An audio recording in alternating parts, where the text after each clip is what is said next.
Welcome to this place called Earth and the project, Somatic Inversions, Behavioral Manipulations, and the Anatomy of Subtle Control. In this short, emotional echoing, when your feelings are reflected incorrectly on purpose, we explore and expose the mechanisms that shape behavior beneath the awareness. Mirroring isn't always empathy. Sometimes it's manipulation.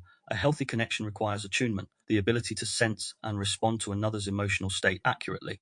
Manipulators use something that looks similar but functions very differently. Emotional echoing, the strategic reflection of your emotional state, but slightly distorted, not enough to seem wrong, just enough to make you question your own perception. They don't mirror your feelings, they mirror your weak points, your insecurities, your hesitations, your unspoken fears. Over time, you lose clarity about what you feel because you're surrounded by distorted reflections of yourself.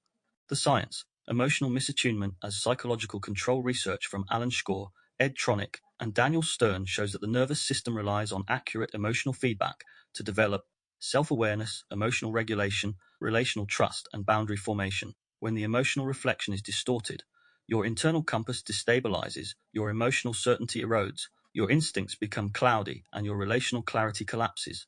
Manipulators use this to their advantage. They don't outright oppose your feelings.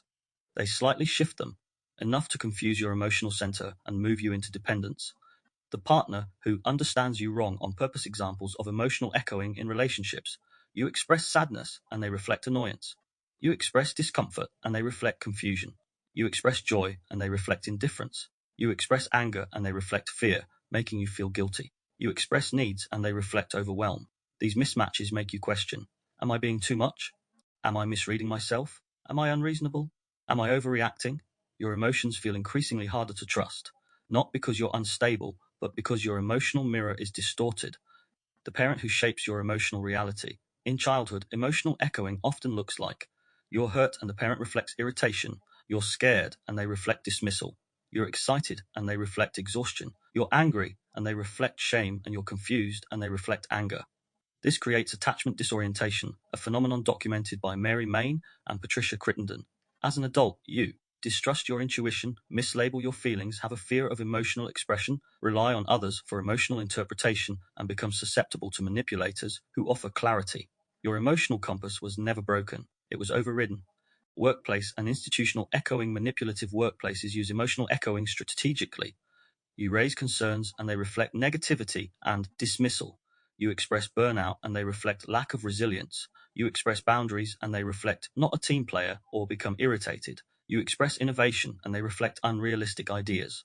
This reframing is not logistical, it's emotional control. Your genuine feelings get reclassified until you learn to silence them. This keeps you compliant and dependent on institutional approval. Cults, movements, and governments. Echoing at scale. High control movements use emotional echoing to reshape identity. Fear is redirected toward an external enemy. Hope is redirected toward the leader. Confusion is redirected to ideology. Personal anger is reframed as moral duty, and sadness is reframed as sacrifice. This creates emotional capture, a technique used in extremist recruitment and propaganda. Your feelings stop belonging to you. They become tools for the group. Why emotional echoing works so well. Emotional misattunement destabilizes your internal world because the body relies on others for emotional confirmation. We are wired for co-regulation. When reflections are wrong, you mistrust yourself. When you mistrust yourself, you seek external interpretation. Manipulators become the interpreter. Control shifts from internal to the external. And that is the goal. Emotional echoing doesn't overpower your will. It quietly redirects it. The inversion we were taught. Stop second-guessing yourself. You're too emotional. You're misreading the situation. It's not that deep. You're being dramatic. But the inversion is, to close this short, your emotional confusion didn't come from within you. It came from years of distorted reflections. You weren't unsure of yourself. You were surrounded by people who benefited from you doubting your own feelings. When the mirror is warped, even the clearest emotions look wrong. Restoring emotional sovereignty begins with recognizing which reflections were never yours.